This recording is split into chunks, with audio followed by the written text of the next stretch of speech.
চিরসখা ধারাবাহিকের আজকের পর্বে দেখা যায় বিচারক মিঠির কেসের রায় ঘোষণা করেন এবং মিঠিকে এক সত্যিকারের যোদ্ধা হিসেবে সম্মান জানান।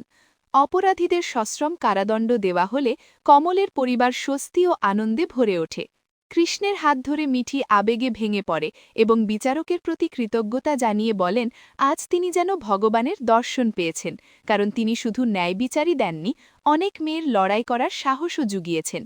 মিঠি স্বীকার করে এই ঘটনার ক্ষত কোনোদিন পুরোপুরি ভোলা যাবে না, তবু আজকের বিচার সেই ক্ষতে প্রলেপের মতো কাজ করেছে এবং তাকে নতুন করে বেঁচে থাকার শক্তি দিয়েছে।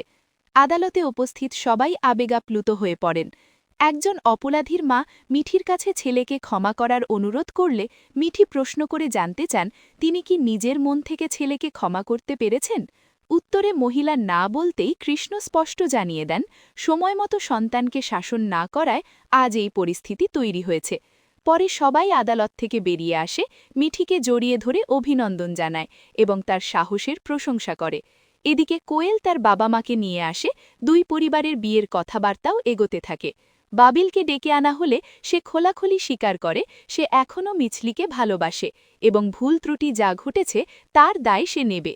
বিয়েতে রাজি হলেও নিজের অনুভূতির কথা পরিষ্কার জানায়। মিছলিও সবাইকে আশ্বস্ত করে জানায় সে সম্পর্কের বিষয়ে নিজ সিদ্ধান্ত নিজেই নেবে।